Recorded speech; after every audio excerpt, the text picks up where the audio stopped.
Alright, we're gonna chop till you drop, find some killer deals, and what other crap tagline you can think of in Mall of Horror.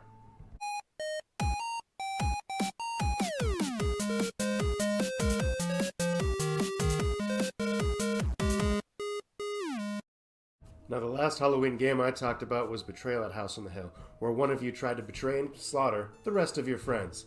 Now, you don't have that problem in this game because you don't have any friends, just like in real life, right, Tina? Too mean? Now, here is the mall, which hosts an all-you-can-betray buffet in its food court as survivors desperately scramble from store to store trying to find a place to hide. Each player is going to get 3 tokens. The 5-point value has a baseball bat and is going to let you hold off an extra zombie. The 3-point has a gun, is going to give you an extra vote in its location. And the 7-point one attracts extra zombies, so be careful. Now, you're going to take your characters, and at the beginning of the game you're going to roll dice to see which location you go to, okay? You're going to roll your dice and you're going to have every choice of 2 spots.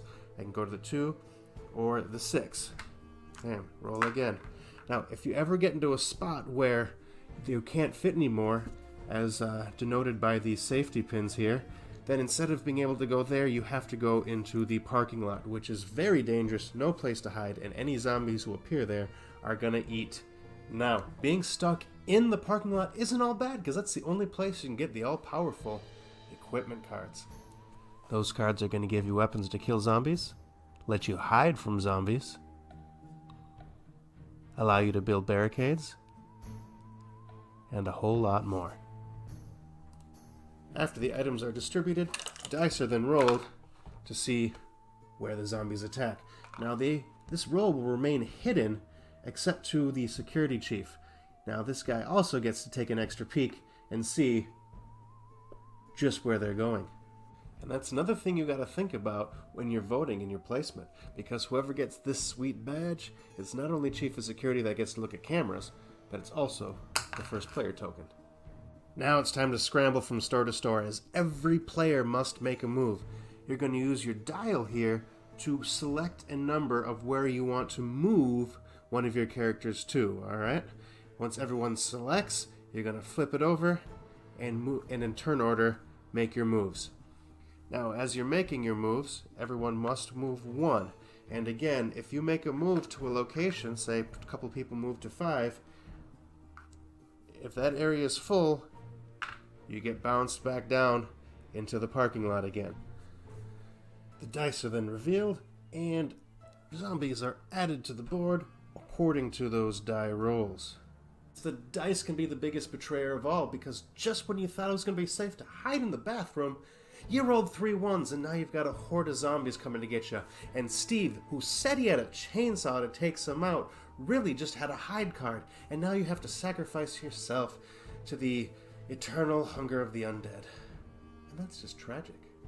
In any location where zombies happen to be equal to or greater than the number of survivors, a vote must be taken to see who gets eaten by the zombie horde. Only exceptions being the supermarket, where anytime there's 4 or more, a vote is taken, and the parking lot, where there's no place to hide and all the zombies must feed. And the meat of the game is in the voting, right? Because you got to decide who gets thrown out and who gets eaten. And, you know, that it's not always obvious, okay? Now, you might think you have an advantage because you've got more people in an area. But a lot of times that just makes you a target, because next round, you know, they don't want you to have that same voting power. So a lot of other people are going to join up together to get rid of you. So you use a tracking counter here. You pick which color is going to get thrown out and eaten. And then simultaneously flip it over and bam. Whoever is outvoted gets nudged out the door. After the votes take place, any time there's somebody eaten, zombies are then removed from the board, as well as the player token, and the next round begins. And of course, things keep getting more and more intense as the mall is slowly overrun and your places to hide become fewer and fewer. Anytime there are 8 zombies in an area where there are no survivors, that area is then closed off and can no longer be used to hide. And so the game gets tighter and tighter as stores overrun and people just keep getting eaten left and right, and you're betraying each other and backstabbing and trying to make deals, and it's just not working. And just because all your characters get eaten too doesn't mean you're out of the game. No, you still can have input on votes. And so be careful just who you betray, because that person might come back and get revenge on you.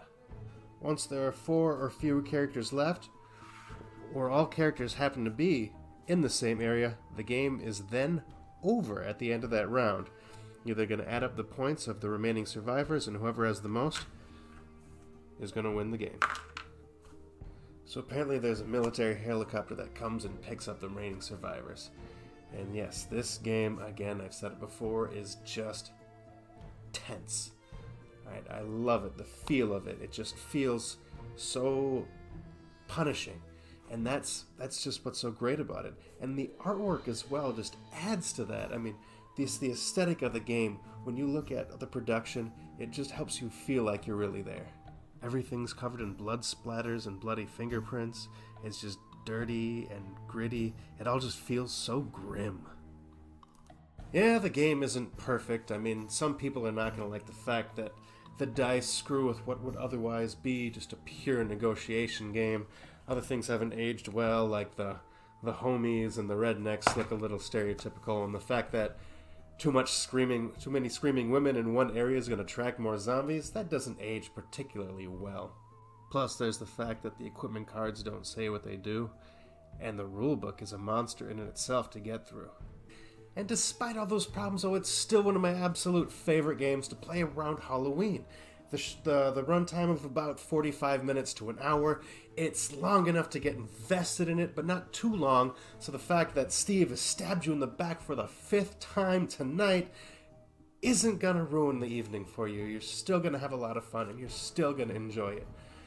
Like I said, if you like games where you're not sure who to trust, and that's always weighing on your mind, and there's that constant tension and the constant fear of being overrun, this is a great game.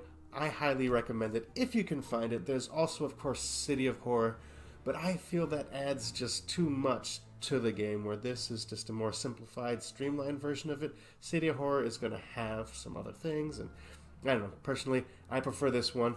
I suggest if you can find it, check it out, give it a shot. You're going to like it, all right? This is Coach Troy, and I'll see y'all next time.